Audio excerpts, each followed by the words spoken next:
Hey guys, my name is Matimio, and today I have another episode of Sunday Mailbox. This is a video series where you, the viewers, submit your gaming or Battlefield 3 related questions, and then I give my humble opinion on them.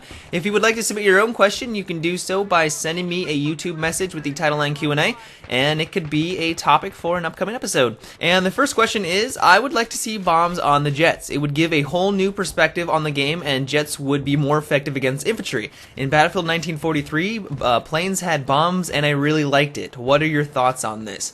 I'm not actually sure why DICE didn't add the bombs into Battlefield 3. I know a lot of players liked it in Battlefield 2. I really did not play Battlefield 1943, so I can't really speak for that game. But I remember in Battlefield 2, I thought that the jets were pretty overpowered. You could dominate the sky if you were a good pilot, and if you knew how to bomb effectively, which didn't really take a whole lot to figure out, you could just destroy and get a lot of kills on the ground. And a lot of people who were at the top of the scoreboard were players who were in the jets and they were ace pilots. And so I think probably one of the main reasons why DICE didn't add it into Battlefield 3 was because of that reason, is that if you became an amazing pilot, you could just absolutely destroy everyone.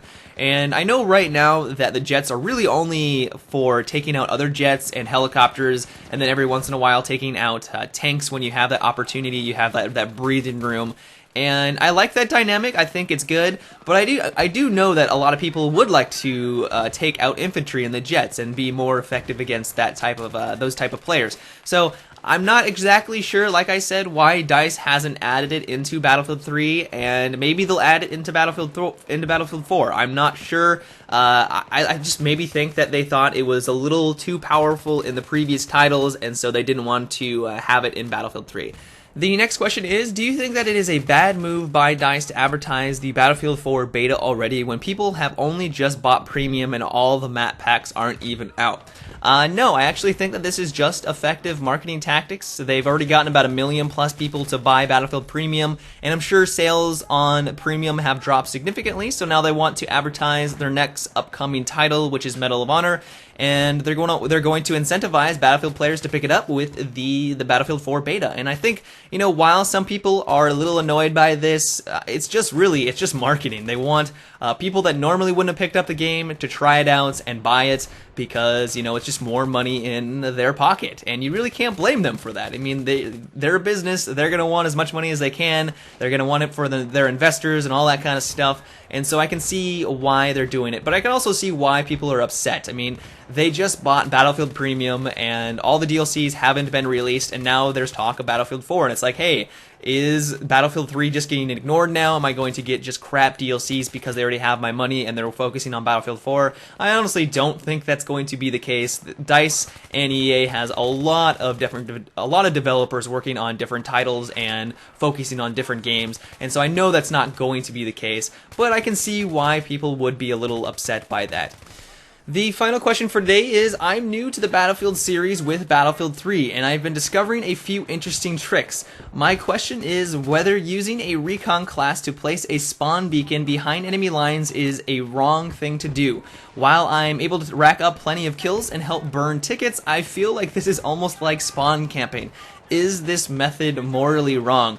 No, I think what you're doing is absolutely fine, and there is no reason for you to worry that what you're doing is morally wrong. I mean, first of all, it's a game, so whatever you're doing, it's probably fine. But not only that, but if you are a recon player, you're getting behind enemy lines, and you're allowing your teammates to spawn on that and get to get to an objective or arm the MCOM without them knowing you're back there. I mean, you are doing exactly what you're supposed to do on the recon class. There are a lot of players out there that will just place their spawn beacon like off in the distance so that they can, when they do die, which never usually happens because they're about 5,000 meters away from the objective, they can spawn back on that and then sit back down and continue to snipe people from across the map. So you, in my opinion, are the recon class that I want on my team. You're pushing towards the objective, you're getting behind enemy lines, you're allowing your teammates to flank, get onto the objective, and really just play the game the way it's supposed to be. It sounds like you might be camping once you to get behind enemy lines and trying to take out as many people as you can. Hopefully you're not just doing that and you're trying to get onto the objective, like I said. But even if you're just doing that and you're just trying to get kills and burn down the enemy team's tickets, I still think that's fine, because like I said, you're behind enemy lines, you're allowing your team to get behind the enemy, flank them, and ultimately helping your team progress. So no, what you're doing is totally perfect. But that's it for today's Sunday Mailbox, guys. I hope you enjoyed. Now you know what I thought about these 3 topics. I would love to hear your guys' thoughts. Let me know in the comments section below. If you guys enjoyed the video, I always appreciate it when you give my videos a rating, and if you haven't already, subscribe for more. But until next time, guys, have a good one and take it easy.